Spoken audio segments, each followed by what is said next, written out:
What's up, my friend? Welcome back to another video. So today we're going to be talking about a very important and special concept when it comes to orchestral mockups. If you're trying to make your mockups sound musical and realistic and overall just more human, there are many elements we can consider in terms of trying to make it sound as good as possible. But one of the most basic techniques and one of the most fundamental, that's the one we're going to be talking about today. So what I want to do first is share with you a practical example. I'm actually working on a session right now for a very special person. I can't reveal it quite yet, but I want to play a part of this arrangement for you and kind of show you what this piece sounds like to give you a sense of the musicality that I'm trying to go for. Then I'll break it down, explain the core element, demonstrate with the sample library, and we can go from there, hopefully giving you an idea that you can apply to your own mockups as well. And at any point, by the way, if you want to check out my full composing process, like how I come up with ideas and orchestrate them and mix and master them and finally release them, I want to give you access to my complete composing framework workshop. You can check that down below in the description. It's a completely free on-demand workshop that you can check out anytime as my thank you for watching this video today. So with that being said, let's kind of dive into it. First, I want to give you a sense of this piece. I'll just play a little bit of this middle section, maybe around from bar 28 or so to about like 30, like around maybe bar 37 or something like that. And it's a bit more of a ballady flowing piece, so have a listen to this.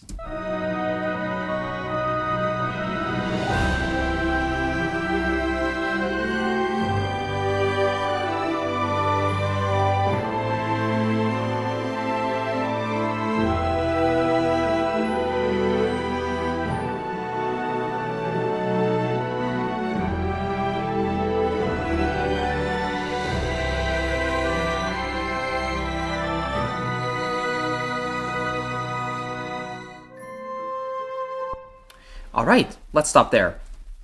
So hopefully throughout the example, you could hear a sense of flow. There was a sense of dynamics and musicality in there. So what does that really come down to? That's the core element that I want to break down here. And that is by utilizing the most important CC that we have at our disposal, the most important continuous controller, and that is modulation, CC1, okay? And I think there's a big reason why it's labeled CC1. I mean, it is really the most important. And CC1 is usually controlled by the mod wheel on your keyboard, on your MIDI controller. So on most, like let's say full-fledged MIDI controllers, you'll have two wheels on the left side or the right side. You have your pitch bend wheel, which allows you to go up or down with the pitch as you're playing it, usually by a whole step or semitone, and everything in between. Then you also have your mod wheel, which is the one we're talking about. Now, the mod wheel can be really assigned to any parameter, but the one that it's most commonly assigned to is dynamics, how soft something goes and how loud something goes. We're going to take that a step further in just a second, but let me show you a practical example here. So CSS, Cinematic Studio Strings, is my string library of choice, right? And it's the one I use pretty much every single day. And for this library, it really relies heavily on the Cinematic Studio series.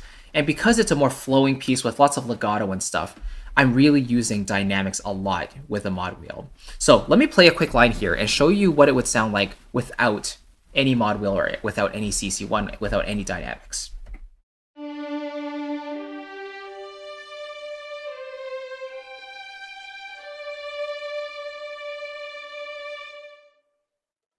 Now that sounds fine, actually. And the way Cinematic Studio Strings has been recorded, it's a very musical library to begin with. So even if you don't apply any dynamics, it's still going to sound decent.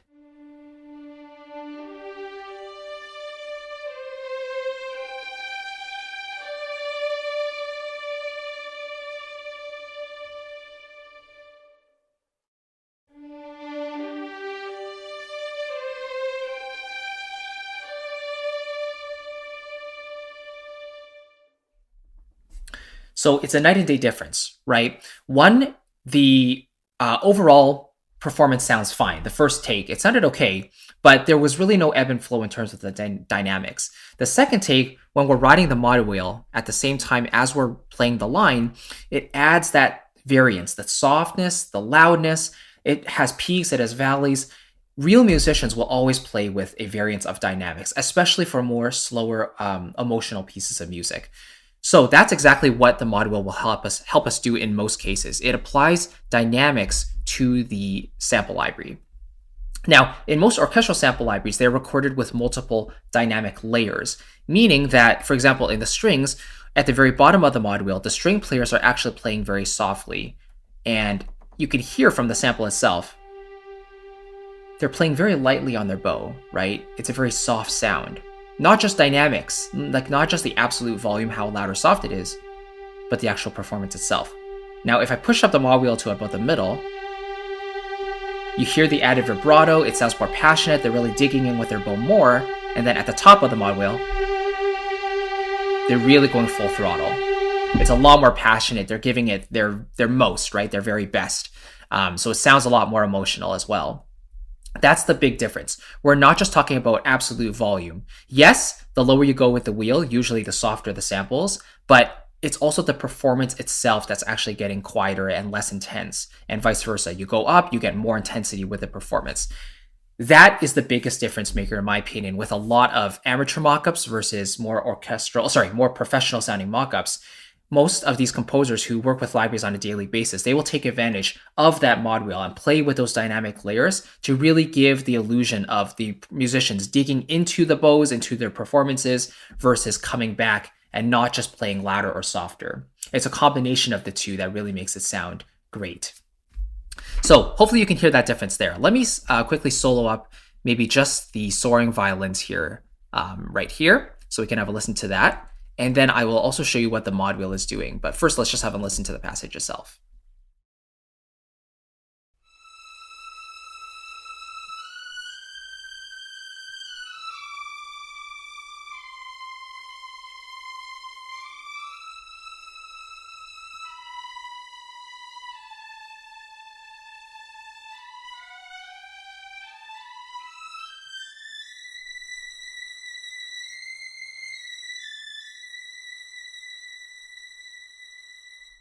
Cool. So hopefully you could hear some of those dynamics in there. It kind of goes up, it kind of goes down, and it kind of matches the melodic shape that's happening. So let me show you now what the modulation looks like. And this was all done with a mod wheel, right? So I would play in this line with my right hand and then use the left hand to ride that mod wheel to bring in those dynamics. So now let's have one more listen while watching the mod wheel data.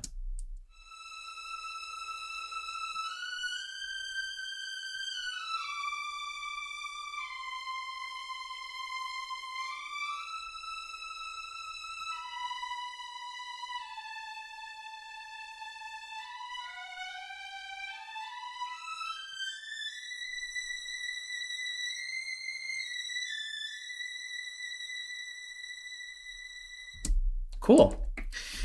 So you might notice that the overall curve is relatively subtle. Like I'm not doing huge bumps at the mod wheel. It's not going way up high and really low, because I kind of want this to be a more consistent performance, but it is a subtle ebb and flow in terms of dynamics and the intensity of those performances. One thing to note as well, notice the shape of this modulation curve is sort of matching the melodic shape as well, right? As the line goes up, the mod wheel goes up as well to increase the intensity with the performers. It goes down along with the melody, and then here at the very end, I'm kind of pushing up the mod wheel again as it reaches that peak. And the main reason for that is because I'm kind of mimicking a vocalist, right? As they reach up to higher notes, they're more passionate, they need more air, they need more support to get those notes out in a very strong manner. So a lot of the times when we're writing for orchestral instruments and we're playing legato, writing more melodic phrases, we can replicate sort of singers and vocalists in that regard by using this technique. So that's the big technique there. Just imagine this whole mock-up without any dynamic variance throughout, without the performances varying in their intensities at all. It would sound very straight. It would sound very static. The notes would be playing correctly, but you just have no life and breath to it. So that is sort of the main thing I wanted to share here. And yeah, with a library like CSS, it's especially evident. Let me see if there's one more library maybe I can share. Like, let's say Appassionata from Spitfire Audio is another wonderful library. Let's just play a few notes here. Yeah, so let me just play a line here without any mod wheel movement.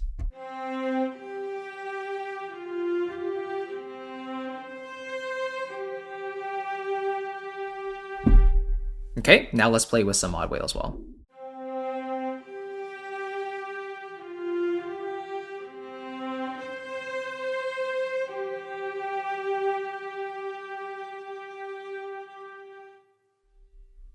Right, so it works the same way. As you push up the mod wheel, the intensity of the performances increase, and then as you bring it down, it tends to decrease.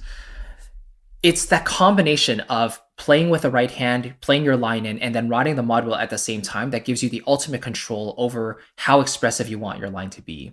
Now, of course, you can just play the line in first, then you can ride the mod wheel or write in the mod wheel data in post as well. That's equally viable, but it's just the way I prefer to do it. I kind of like to do both at the same time, so I really put myself in the shoes of the performer and pretend I'm playing that line as that musician there.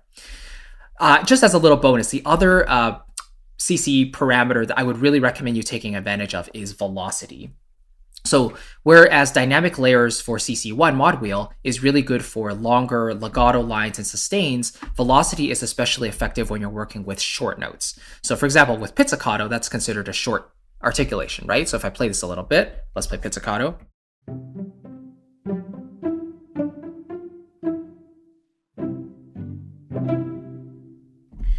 Right, so even within that little mini demonstration, you notice that I was playing some softer, some harder, and it kind of gives you that feeling of rhythm. Like you're landing on certain beats stronger, you're pulling away on weaker beats. It creates a sense of musicality there. Whereas if I played everything at the same velocity, which means at the same pressure, then it might sound something like this.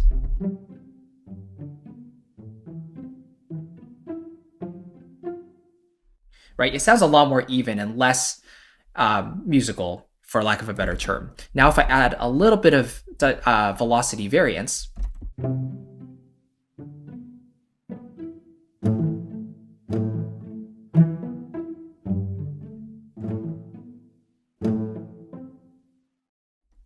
right now you can very clearly hear more of where the downbeats are, where the weaker beats are, where you're sort of leaning into the music, and so on and so forth.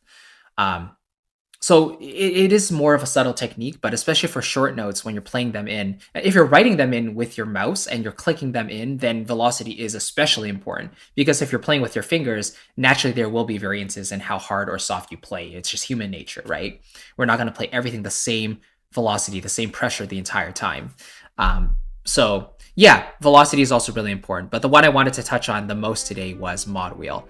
And I promise you, if you take advantage of modulation in your mockups, especially for these legato lines or even sustains where maybe you're holding string chords over 2 bars, you rise a little bit for 1 bar, you come down for the next bar, that will increase the musicality just so much more, and your mockups will sound just that much more musical, to be honest.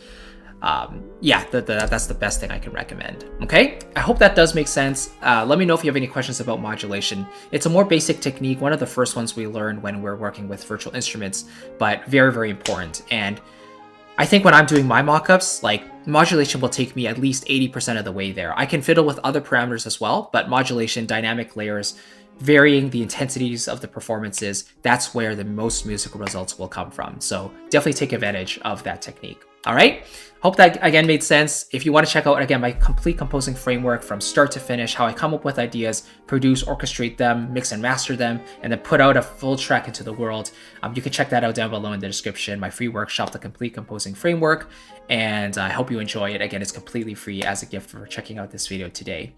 And if you haven't watched any of my other content before, there's already a video there up there that you can check out. Recommended by YouTube that will help you even further. But in any case, I'll see you in the next one. Thanks so much and take care. Bye-bye.